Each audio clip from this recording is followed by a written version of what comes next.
গতকাল এসআইআর এর বাদ যাওয়া যে ভোটাররা তারা বিক্ষোভ দেখিয়েছিলেন মালদার একাংশে, আর জানিয়ে রীতিমতো রণক্ষেত্রের পরিস্থিতি সৃষ্টি হয়েছিল মালদার একাধিক জায়গায়, কালিয়াচক থেকে শুরু করে সুজাপুর বা মোথাবাড়ি একাধিক জায়গায় কিন্তু সেই পরিস্থিতি আমরা দেখতে পেয়েছিলাম। এসআইআর এর নাম বাদ যাওয়ায় কিন্তু এই বিক্ষোভ জুডিশিয়াল অফিসাররা যারা রয়েছেন, অর্থাৎ বিচার বিভাগীয় আধিকারিকরা যারা রয়েছেন, তাদের কিন্তু আটক করে রাখা হয়েছিল, তাদের ঘেরাও করে রাখা হয়েছিল। আর ঠিক এই বিষয়ে আপনাদের জানাচ্ছিলাম যে নির্বাচন কমিশন কিন্তু একটি গুরুত্বপূর্ণ পদক্ষেপ নিয়েছে। কি সেই পদক্ষেপ জানবো। আমাদের সঙ্গে এই মুহূর্তে ফোন লাইনে রয়েছেন প্রতিনিধি সত্যসুন্দর ভট্টাচার্য। সত্যসুন্দর, গতকাল যে ঘটনা আমরা দেখলাম, প্রথমত জুডিশিয়াল অফিসারদের দীর্ঘক্ষণ আটকে রাখা হলো এবং এসআইআর নাম বাদ যাওয়া ভোটাররা তারা বিক্ষোভ দেখিয়েছেন এবং একাধিক অংশে মালদার সেখানে বিক্ষোভ দেখা গিয়েছে।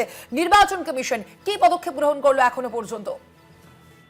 দেখো, কালিয়াচকের যে ঘটনা সেইখানে কিন্তু ইতিমধ্যেই রিপোর্ট তলব করেছে নির্বাচন কমিশন। তার কারণ জুডিশিয়াল অফিসারদের ইতিমধ্যেই দায়িত্ব দেওয়া হয়েছে এবং সুপ্রিম কোর্টের নির্দেশ মোতাবেক এই জুডিশিয়াল অফিসাররা তারা নিষ্পত্তি করছেন ভোটারদের ইতিমধ্যেই যে তাদের যে আন্ডার অ্যাডজুডিকেশন রয়েছে, সেক্ষেত্রে তাদের আটকে রাখা এবং ধীরে ধরে বিক্ষোভ দেখানো এই গোটা ঘটনায় সংশ্লিষ্ট জেলা নির্বাচনী আধিকারিকের কাছ থেকে এবং সংশ্লিষ্ট পুলিশ সুপারের কাছ থেকেও কিন্তু রিপোর্ট চেয়ে পাঠিয়েছে নির্বাচন কমিশন। তার কারণ কমিশন মনে করছে যে এই ধরনের ঘটনা অবাধ এবং শান্তিপূর্ণ নির্বাচনের লক্ষ্যে যে পদক্ষেপ, সেই পদক্ষেপ করা জরুরি এবং সেই কারণেই কিন্তু সংশ্লিষ্ট জেলা প্রশাসনের কাছ থেকে রিপোর্ট চেয়ে পাঠিয়েছে বলে কমিশন সূত্রে জানা যাচ্ছে।